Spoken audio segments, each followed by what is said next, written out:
Good morning, my wonderful, lovely, beautiful, amazing friends. Drinking a coffee I made. Costa Rican black honey is in this little container here, Raven Indigenous.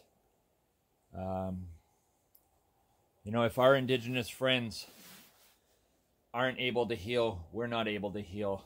You know, I feel like they're the heart of who we are. We're not separate, but we have our own individuality, obviously, in different causes and things, but ultimately, their cause is our cause, you know, or else we'll lose our whole identity. So every time I see this, I think of Raven, but I also think of my indigenous friends all around the world and their fight within this fight. So imagine that, double.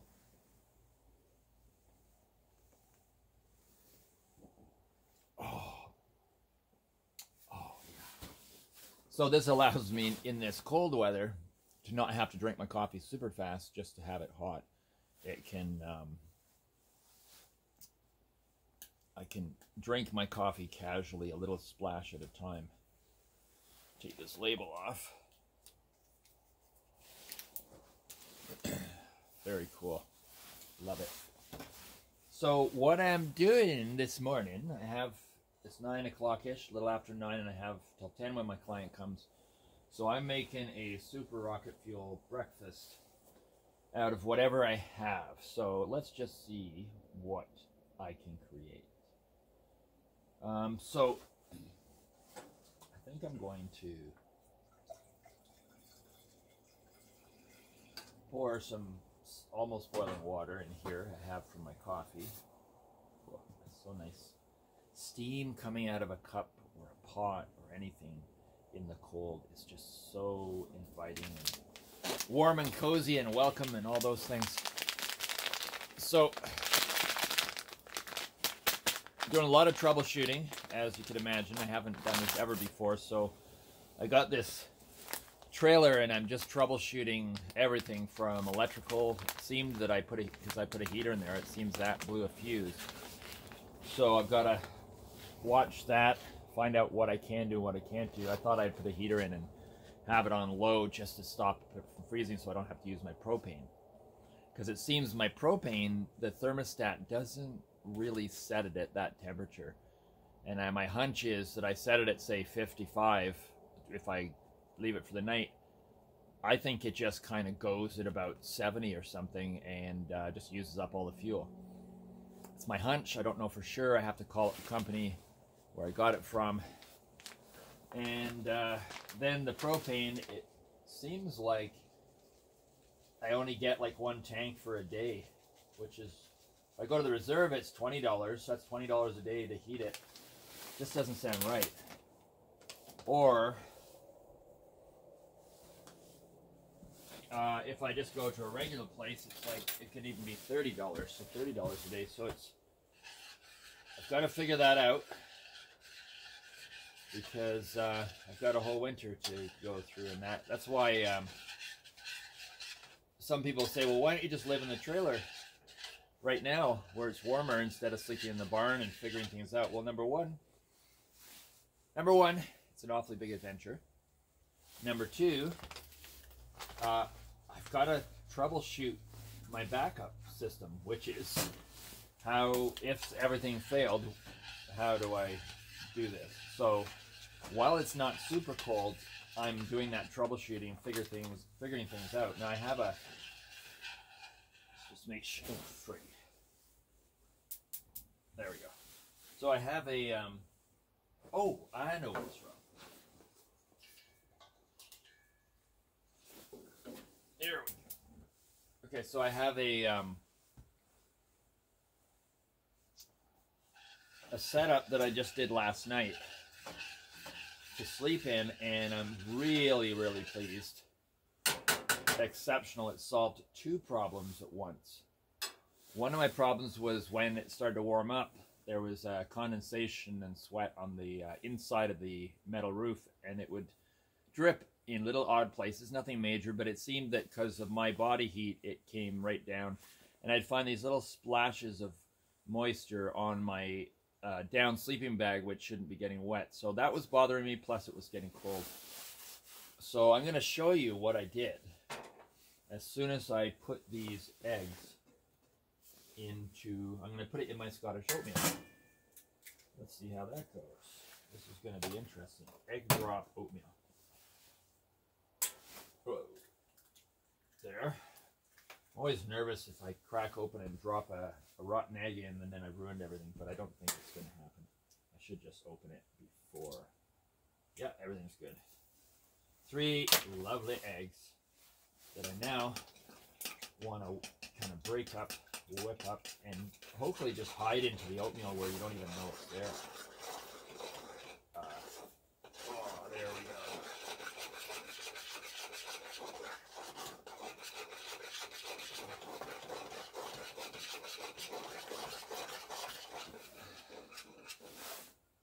Do you remember, anyone out there my age, do you remember the Galloping Gourmet? Well, I am not the Galloping Gourmet. I'll tell you that.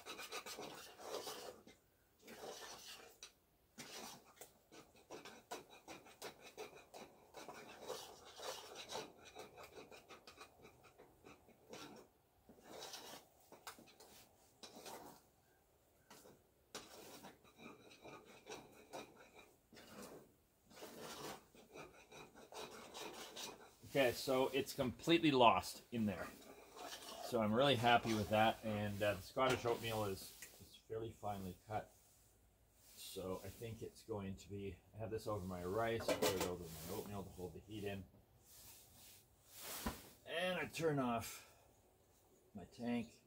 It's one thing I learned, and I always thought it was like turn off your tank just so, I don't know,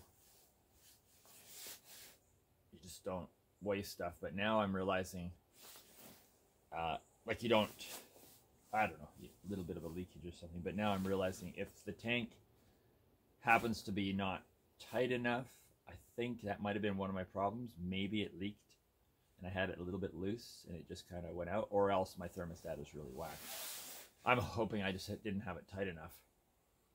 I also, on the trailer, it's got 2 tanks, and you can switch it from one to the other or for both. Definitely only have it on one, because if something fucks up and you just wasted, at least you've wasted 1 tank, whereas I wasted 2 tanks because I had it in the middle.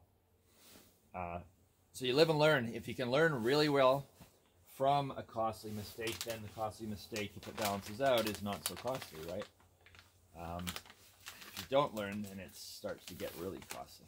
So I'm trying to learn things as fast as I can, get on top of things as fast as I can, to minimize the cost of mistakes.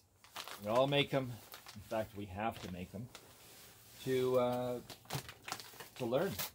I mean, creativity is a series of controlled, that's the wrong word, because if you control it, that's not quite creativity, but it's carefully harnessed mistakes, let's call it that. The problem with these Ziplocs, half of them never ever close up again. You know, they put, this is friggin' organic Scottish oatmeal from Red Mill. You know, guys, fucking spend the money on a proper Ziploc, please. You know, spend my money, good money on your products. Fucking put a good Ziploc on it. I hate having to put a Ziploc in a Ziploc in a Ziploc. Anyways, enough of that. I'm trying to minimize my inner chatter, my little complainy voice, my whatever you want to call it.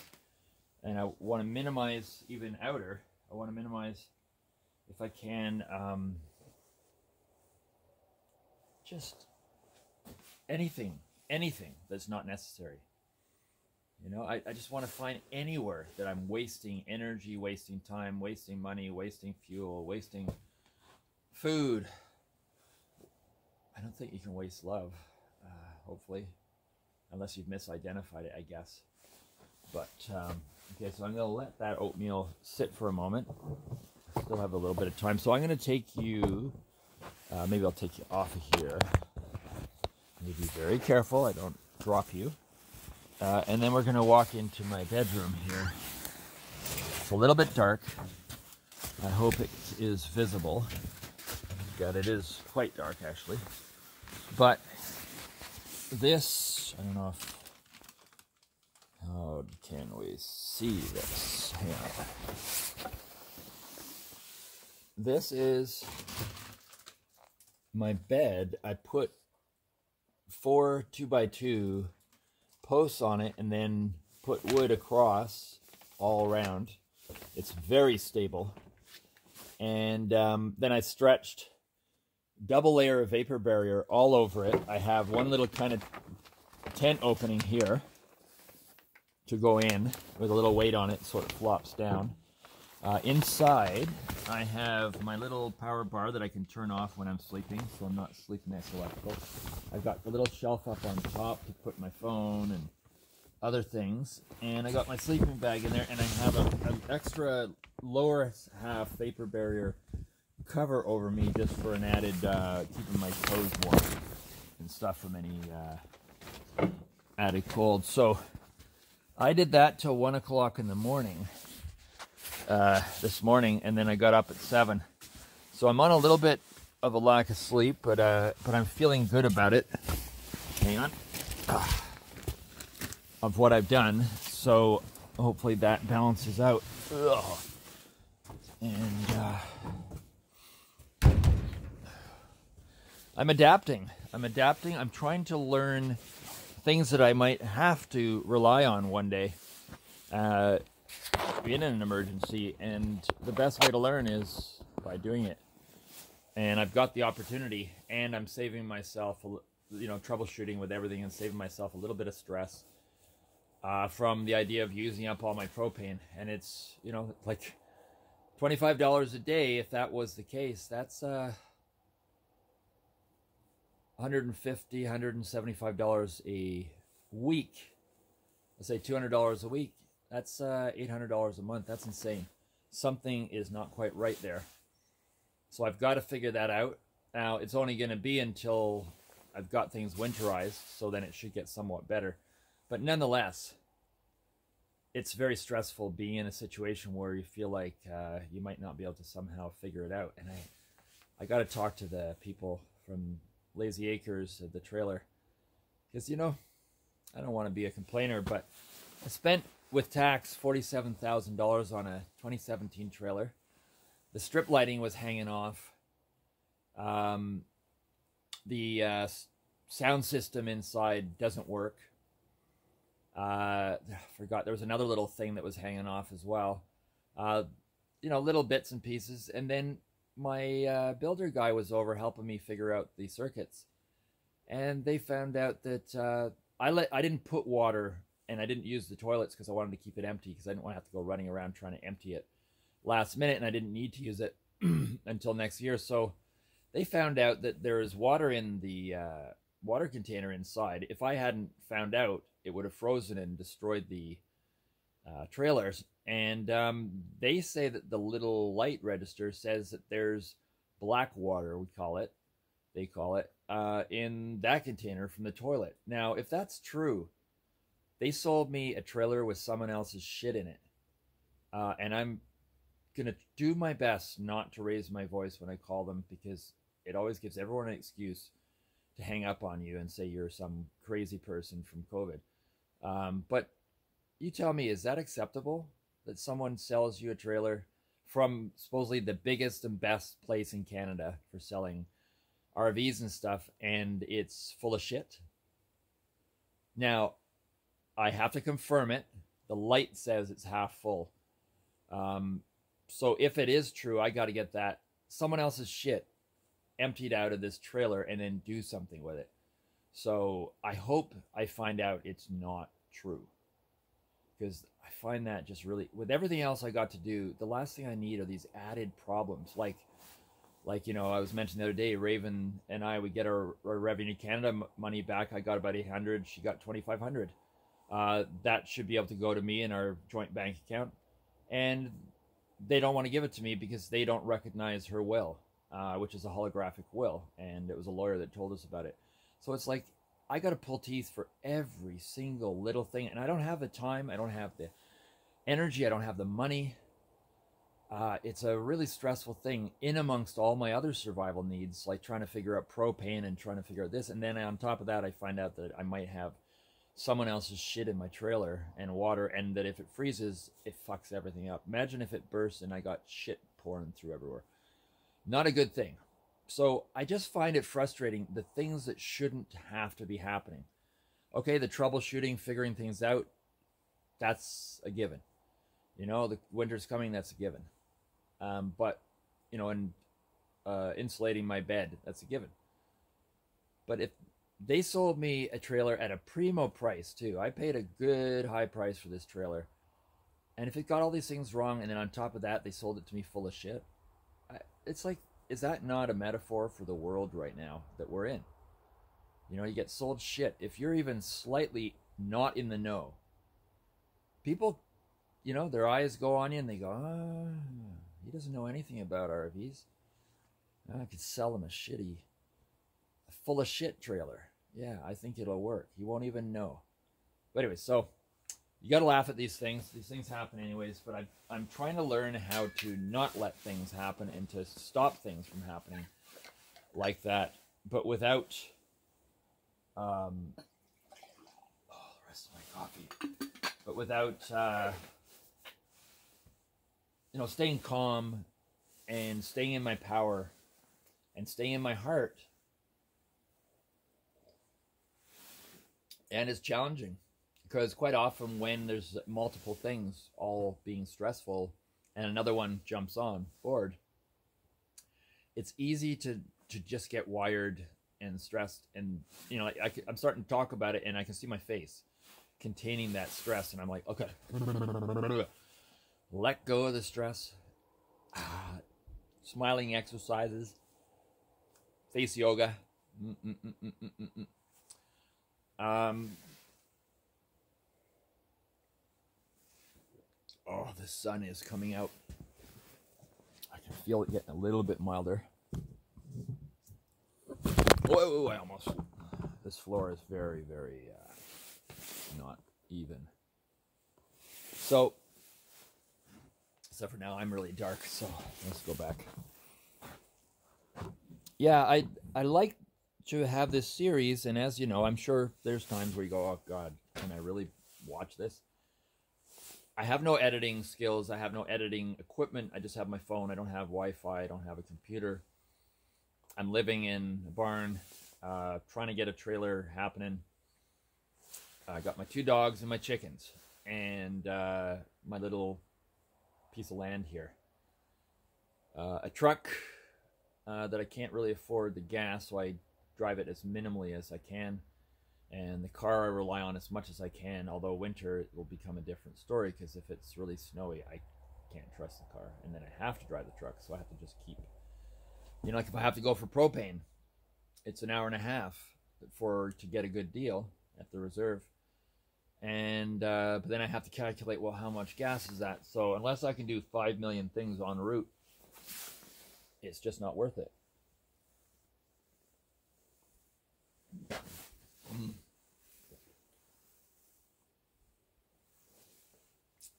I don't know if my taste buds are off today or if I just didn't make that coffee quite perfectly. I'm not sure, but it doesn't really matter. My brain is a little bit tired, so it's more the caffeine that's working for me today. So let's just have a look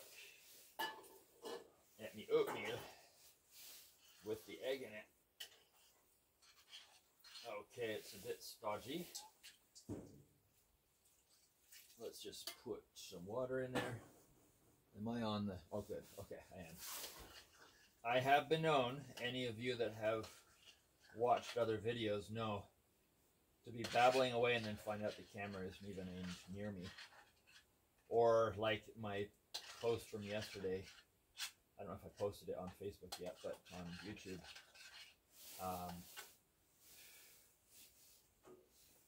It was darkish in my bed, and I did a little talk, and it looked light enough, But then when I watched it, it was like the light would kind of go dark and then light and dark and light. I guess the camera sensor can't figure it out, or couldn't figure it out. So,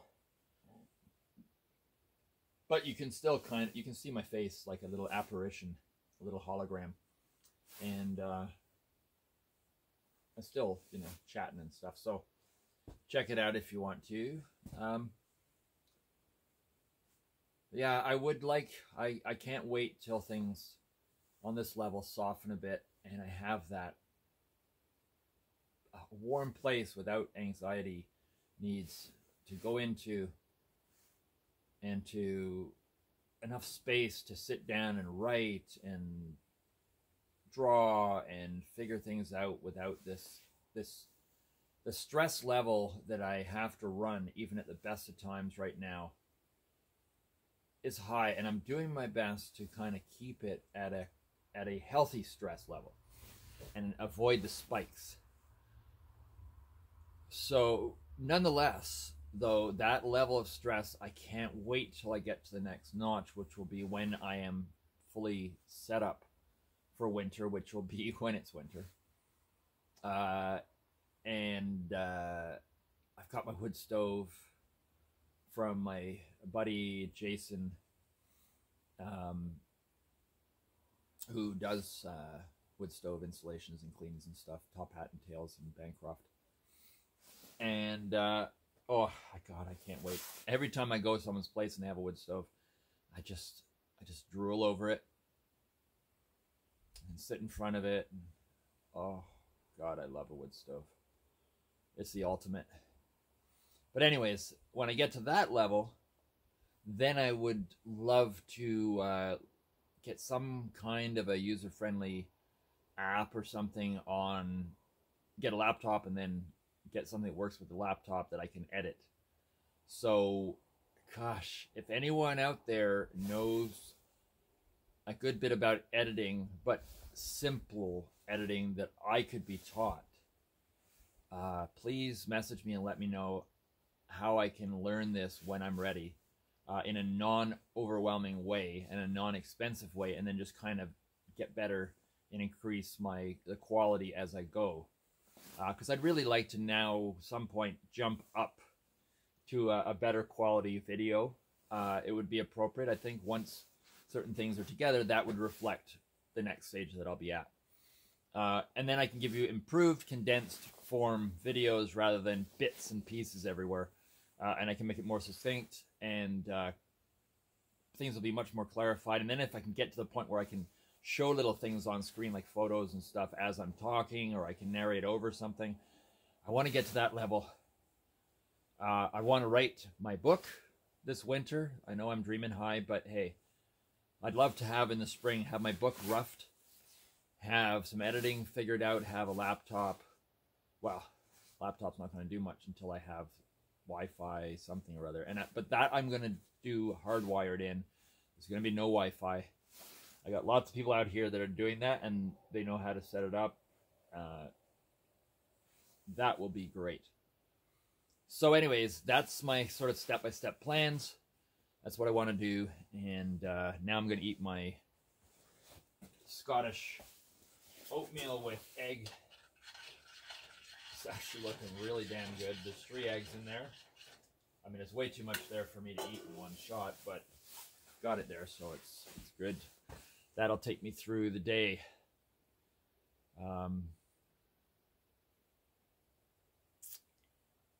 What else is there to say? Oh yeah, I'm ordering from Siberia an instrument, I may have mentioned it, called the ghost catcher. The shamans of Siberia use them. Can't remember, I think it was West Siberia or something. And let me just check if I got a return message from Nadishana. No, not yet. No. So I'm waiting. Hey, little chipmunk. Ran right between my feet. I'm waiting for this instrument maker to get back to me, because he sent me the way to pay on PayPal through a email that isn't registering, and that therefore it doesn't identify me properly, and I can't pay. So I'm trying to get them to send it to me from another email address that will work, and then I can pay on PayPal without having to go and set up a whole new PayPal account and go in and, you know, because I don't have credit cards, don't want them, but I have a Visa debit card, and I have to go into the bank and find out if that can be adapted to, or if I can get some kind of prepaid Visa, which once before they said, oh, can't do that. So I got to figure that one out, because I've got to have a way to pay for things, like when I order stuff online and that. So like my tattoo equipment, for example. So got a whole bunch of little bits and pieces. I got Tuesday bank appointment to try and get this figured out about the holographic will. I got to bring Raven's handwritten will in. Hopefully they decide that I can have that $2,500, because I'll tell you, a bunch of propane tanks, bit of food, bit of gas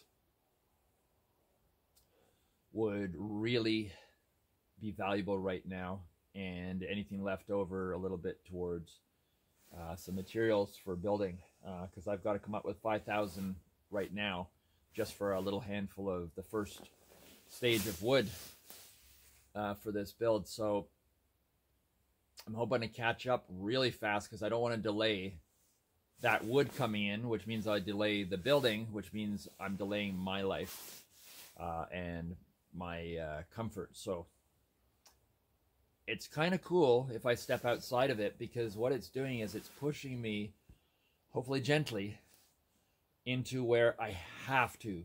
Necessity demands that I figure things out and don't go running around with tail between my legs or anything. So I'm embracing that. I am grateful for all of this that's coming to me, even though it may be painful and awkward at times, but I recognize that I am being gifted with these wonderful, hey little chippers, being gifted with these opportunities to grow, because I feel like this growth that I'm inviting is the most important thing in my life aside from anything. Because when I leave, like Raven left, this body, I want to be at the maximum development within myself. I don't know how that is and, you know, how that all works out, but I just know in my heart that is the most important thing here, I think for everyone, but I'm only talking for myself, is my inner development. And then also, as my inner development develops, progresses, in my life, I function better. And I invite that as well, and I'm grateful for that as well. I'm ordering this ghost catcher instrument, which I can't wait to show you guys all about. I thought of combining it with my pumpkin interdimensional lantern carving for next year, but I've got a year basically from when I get it to learn. I'd also like to, my thoughts are I'd like to make them and carve them, make really ornate, beautiful ceremonial tools, objects, instruments for inner work, because I've got a sense of how to apply it to oneself, for self-healing, inner healing, but also for others as well. Just trying to develop my own system here, just taking it further from the soul print source outwards, and that's all about, that's what Nomad is all about. Nomad is daemon, for those who don't know, daemon backwards, sounded backwards, and it says a lot. It's the metamorphosis of daemon. It also is daemon backwards, which gets across the idea that nothing is what it seems. Be careful you don't get hooked into a trance of something old. You need to adjust to new, so you don't end up just being in a petrified reality. So it's that reminder that everything is inside out, upwards, and backwards. So always don't leave any stones unturned. Think differently. Think outside of the box. That's what Nomad says. But also, Nomad is traveler, and there is the external travel, and many people are doing that, but also many people are not. So it also emphasizes the inner traveler, which is what I'm more about at this moment. Because that, I find, is a very important thing for us. realizing I had a pocket open here. I just don't want to find out that I lose something. Oh my god. I tell you, it's so easy to do when you're fragmented and running around, and my short-term memory is still quite absent. But I trust it will be coming back as I reduce my stress levels. So it's at 30 minutes. So thank you so much. I'm going to get out of here before it splits it into 2 videos. I love you guys. I love you guys. Please leave a comment. Talk to you soon. Bye.